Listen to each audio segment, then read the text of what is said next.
What's up guys, welcome back to the BFS Fishing channel, and in this video we're going to be going over this. This is the DAIWA SS Air TW, and it was a recently kind of leaked reel that I know some other YouTubers have kind of made videos on this. But today they officially announced the reel, and we're going to go over some of the key specs and why this reel is actually going to be fairly interesting. So this is just a video, DAIWA's video that I kind of cut and removed all of the actual fishing scenes from, just to kind of give you some beauty shots of the reel, what it looks like, and a little bit closer look at the actual braking system, which is one of the big things that is really not innovative, but kind of like an evolutionary step on DAIWA's current inductor-based magnetic braking system. So if you've ever looked at one of DAIWA's inductor cups, you'll notice that the cup itself kind of goes outwards towards the side plate on the spool, and it looks like a cup, like an open cup. But on this particular reel, what they've done is they've actually flipped the inductor cup the other way around, and they're allowing it to kind of go into the side plates. These are the specs of the reel. They just flashed on the screen, and then I'm going to go into the actual website itself, and then what we're going to do is we're going to kind of look at the specs themselves there.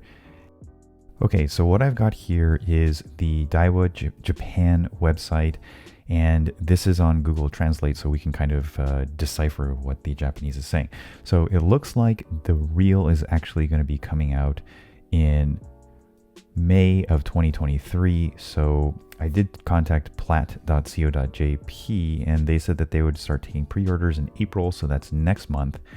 But if you look here, there's a whole bunch of marketing jargon on their evolution. But if you look here, so this is what they're calling SS MagForce. This is their new braking inductor system that is dynamic. So you'll notice that the inductor cup is actually the other way around, and then on the side plate, the ring is open now. In the past, it was like a double ring system where the open inductor cup could kind of go into, but in this one, it's just completely reversed. And what this is going to allow is basically for, give me a second, let's see. Okay, here. So this is a side cross section of the new SS Air TW braking system. So you'll notice that the blue is actually the inductor cup, and then the green are the magnets. And compare that to the current one, which is on the bottom of the Steez Air TW, where the inductor cup is kind of open and goes towards the side plate. So what I'm understanding is basically that, and this is my guess, I don't have this reel yet, nobody has this reel yet, so I'm guessing that the reason they went with this newly designed version is so that at the zero brake setting, basically what you have the inductor cup fully outside of the magnets. So it's very similar to how on the Shimano Aldebaran, the FTB brake assembly is completely outside of the spool. So in this case, you're moving the inductor cup into the side plate, or potentially the side plate actually into the spool. That would actually make more sense, because the inductor cup needs to be moving dynamically into the side plate. So yeah, a very interesting take on the old traditional system, which is right here. They're saying that these pink areas are kind of dead space part of the conventional structure, and that actually kind of makes some sense, because as the inductor cup kind of moves into the side plate, there's nothing going on there because the green part is the magnet. So yeah, take that for what it is. It'll be interesting to see it actually in person, and I may actually pick up one of these. It does come with, the normal DAIWA technologies like T-Wing system, which is great.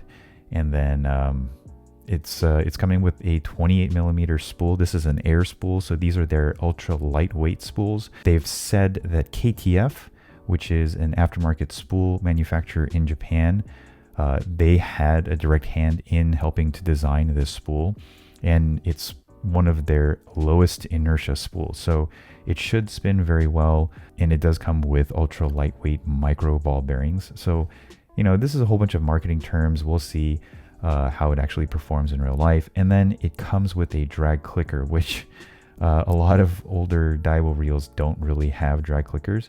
I think the Gekabijin is one of the first ones that has a drag clicker. I'm not a DAIWA expert by any means, so if you guys know of any mistakes that I'm making when I'm telling you about all this stuff, please go ahead and leave it in the comment section below, the correction. You know, I'm learning as much as you guys are, so yeah, take that for what it is. But anyways, here are some feature comparisons between the Air TW, the SS Air TW, and the Steez Air TW. They're very similar. They've got the same spool diameters. The difference is that you've got mag force braking system compared to air braking system. So that's the inductor cup being flipped around. And then the Steez Air TW comes in with 12+1 ball bearings, whereas the Air TW does not. The SS Air TW has only 8+1 ball bearings. So that's a little bit strange to me. It kind of makes sense in a saltwater reel, which this is kind of being marketed as well as a freshwater reel. But the Gekabijin is a saltwater reel, and it comes with 12+1 ball bearings. So I don't really understand fully why they're marketing it that way. But anyways, it comes in with a 8.5 to 1 gear ratio. And here you've got the CMPT, which is 74 centimeters per handle rotation. But yeah, that's pretty much everything. Their asking price is going to be 52,500 yen, and in today's dollars, that is actually about $385.20.